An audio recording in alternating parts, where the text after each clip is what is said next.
The hidden machine, how a city cleans itself every single day at 4:47 a.m. while 8 million people are still asleep. A city begins to breathe.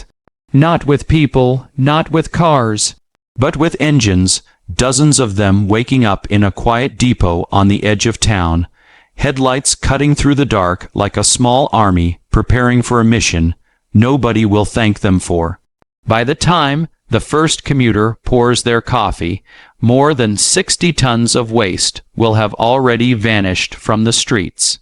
By noon, the sidewalks will be swept, the bins emptied, and the debris hauled away, and almost no one will have noticed it happen. This is the story of the machines that make a city livable, not the skyscrapers, not the trains, the trucks. Every city runs on a rhythm most people never see. Somewhere between the last bar closing and the first bakery opening, a fleet of specialized vehicles rolls out to do the one job that, if it stopped for even a week, would bring the entire city to its knees. It starts in the residential neighborhoods, where the streets are narrow and the houses sit close together. Here, the first truck of the morning is usually a side loader, a vehicle built for speed and precision.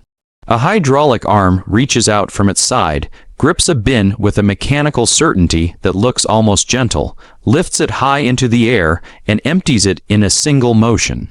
The driver never has to leave the cab. In tight urban blocks, this matters. Every second saved on one bin is a second gained on the next, and there might be 400 more before breakfast. A few streets over, a newer version of the same idea is at work, the automated side loader. It looks similar from a distance, but everything happens with even greater control. The entire lifting and emptying sequence is guided by the driver from inside the cab, arm and grip moving in a smooth, practiced rhythm. It's the same job, refined a little further, a small evolution in a system that's been improving for decades. Not every neighborhood is built the same way, and not every truck works the same way either. A few blocks over, where the houses are older and the alleys are tighter, a different kind of truck takes over, the rear loader. Waste is loaded through an opening at the back, and inside, a powerful compaction system crushes it down again and again, squeezing more and more into the same amount of space. It's not glamorous work. It's loud, it's mechanical, and it happens in the dark. But without that compaction system, the same truck would need to make 3 times as many trips back to the landfill, burning more fuel, spending more hours, and costing the city far more than anyone realizes. Some streets get a version built for speed rather than power, the dual bin rear loader, a truck that can lift and empty 2 separate containers at the same time. It's a small design choice with a large effect. 2 bins, 1 motion, half the time. On a long residential route, that difference adds up to hours saved by the end of a single shift. By 6:00 a.m., the sun still hasn't fully risen, but the commercial district is already stirring. This is where the front loader garbage trucks belong, bigger, heavier, built for a different kind of job entirely. Restaurants, grocery stores, office towers, these don't use small bins. They use massive dumpsters, sometimes taller than a person, and no side-mounted arm could lift them. So the front loader does something different. 2 hydraulic forks extend forward, slide beneath the dumpster, lift it clean over the cab of the truck, and dump the entire load through the roof. It looks almost violent when you first see it. In reality, it's one of the most efficient systems ever designed for high-volume waste. A close cousin of this truck works the same streets under a different name, a containerized garbage truck fitted with an automated arm mounted on the front, allowing the driver to collect and empty containers without ever stepping outside the cab. Every truck in this fleet, it turns out, is chasing the same goal from a slightly different angle. Less time outside the vehicle, more safety, more speed, more consistency. Meanwhile, on the far side of downtown, something smaller and stranger is at work. No driver, no headlights sweeping the road. Just a quiet, boxy robot moving along the sidewalk on its own, guided by sensors and cameras, gathering the dust and leaves and small debris that human eyes barely register. This is the autonomous street sweeper, the newest member of the fleet, and, in many ways, a preview of where all of this is heading. It doesn't replace the bigger trucks. It handles what they can't, the small stuff, the corners, the places too tight for anything larger. Nearby, in the narrowest lanes of the old town, an even smaller vehicle threads its way between parked cars, the mini garbage truck, compact enough to reach places its larger relatives simply can't. In a city built centuries before trucks existed, this small machine is often the only way certain streets get serviced at all. By mid-morning, the city looks like it always does, clean, orderly, unaware of what just happened beneath its surface. But the work isn't finished, it's only shifted. Along the roadsides and public parks, a low rumble announces the weed brush machine, its rotating brushes clearing unwanted growth from sidewalks and curbs before it has the chance to spread. It's easy to overlook this kind of maintenance until it stops happening a season without it, and the same streets start to look forgotten.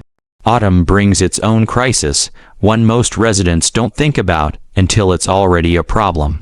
Millions of leaves fall in a matter of weeks, and if left alone, they clog storm drains, rot on sidewalks, and turn quiet streets into slip hazards.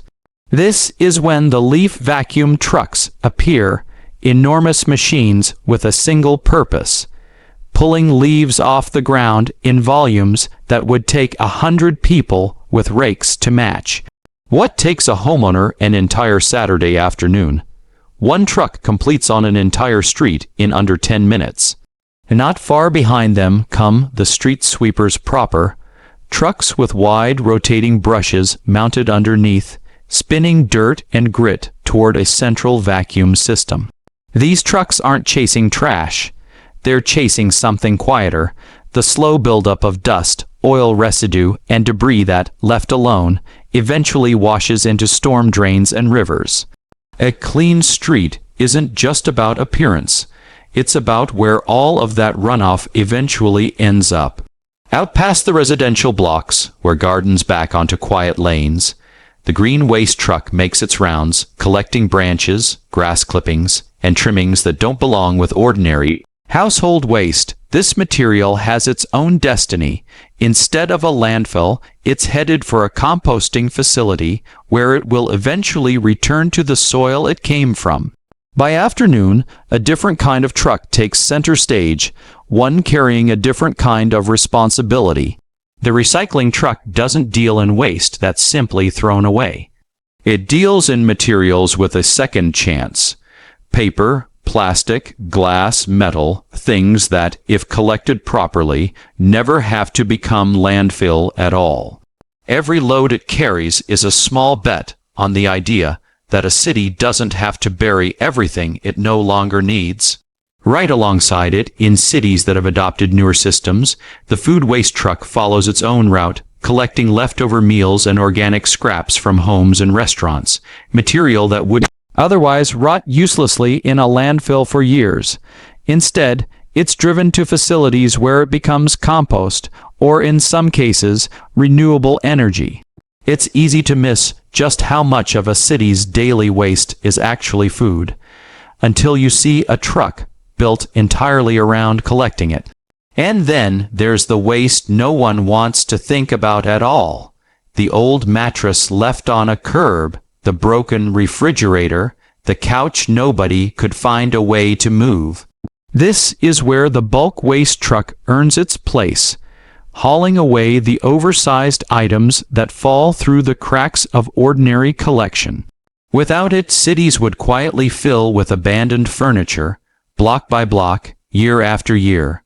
Some of that bulky waste is too large even for that truck to handle alone. Fallen branches, construction debris, old logs from a storm, damaged yard. This is where the grapple garbage truck steps in, its hydraulic crane and claw reaching out to lift what no ordinary arm could hold. And at the facilities where all of this material is finally sorted, a grapple wheel loader takes over the same idea on a larger scale, moving logs and bulk waste across the yard with a hydraulic grapple built to replace what a standard bucket never could. Beyond the neighborhoods, at construction sites and demolition projects scattered across the city, an entirely different kind of collection is underway.